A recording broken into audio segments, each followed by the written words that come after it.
Bonjour à tous, dans cette vidéo je vais vous montrer différents types de boîtes que j'ai fait, donc des boîtes secrètes.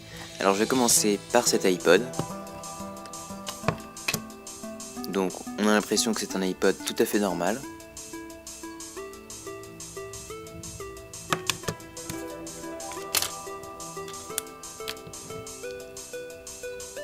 Mais en réalité, à l'aide d'une ventouse, on peut enlever l'écran et s'apercevoir qu'il est complètement vide.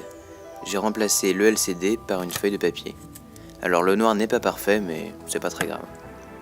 Il faudra tout de même garder la caméra, les prises, ainsi que les deux boutons. Donc les deux boutons son qu'on peut voir à l'extérieur.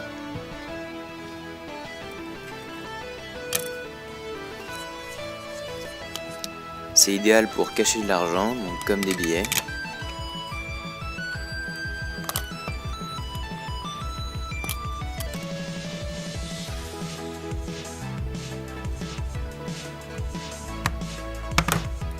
Et rien ne tombe, ça reste très bien accroché.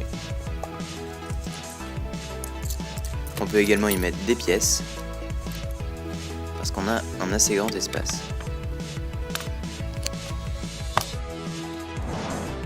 La seconde boîte secrète est une boîte carrée, donc qui s'ouvre sur le côté.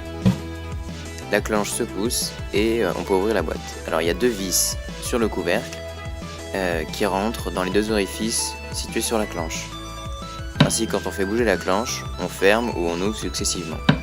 La clé qui est sur le devant est totalement inutile, c'est juste pour qu'on croit qu'il faut l'ouvrir avec une clé.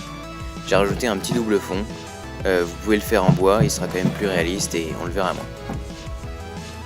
Sur le côté, la clenche est un peu visible, c'est pourquoi je vous conseille de mettre cette boîte dans une étagère, comme ça personne ne saura comment l'ouvrir. Maintenant je vous propose une boîte un petit peu plus compliquée, en bois également, mais un peu plus travaillée on va dire. En fait, il existe sur le côté un système de rails qui permet de faire coulisser les panneaux d'une largeur de panneau justement. Donc on fait coulisser le premier, ensuite le deuxième va s'encastrer dedans, puis le troisième, ce qui va enfin permettre de faire sortir le quatrième, et d'ainsi d'ouvrir la boîte.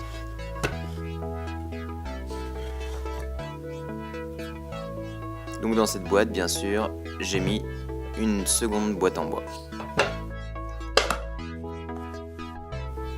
Celle-ci est extrêmement simple à faire. J'ai rajouté une petite marqueterie au-dessus pour lui donner un look sympa. En apparence, on ne sait pas comment l'ouvrir.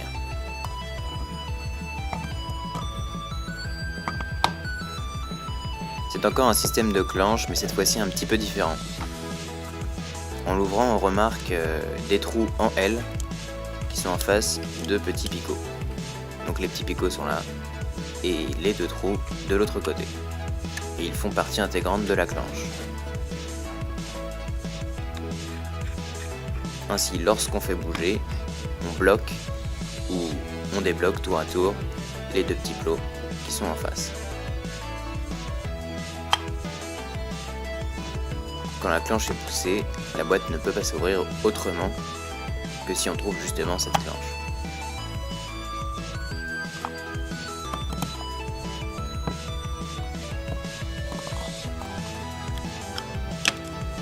Vous remarquerez qu'il y a un petit peu de jeu, c'est tout simplement parce que j'ai fabriqué la ferrure et qu'elle n'est pas très bien ajustée.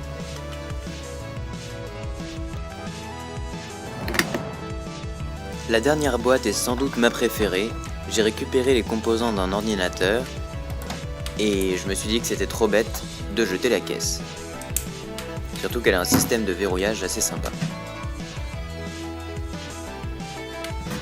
J'ai tout simplement enlevé tout ce qu'il y avait à l'intérieur, y compris les cloisons en métal, et je les ai remplacées par une petite étagère fabriquée avec du métal blanc.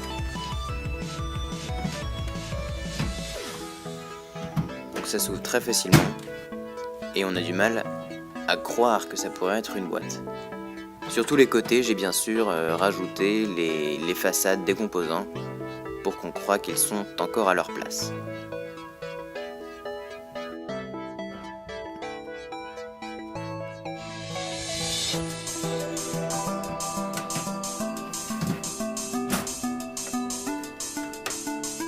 J'espère que cette courte vidéo vous aura plu, n'hésitez pas à vous abonner.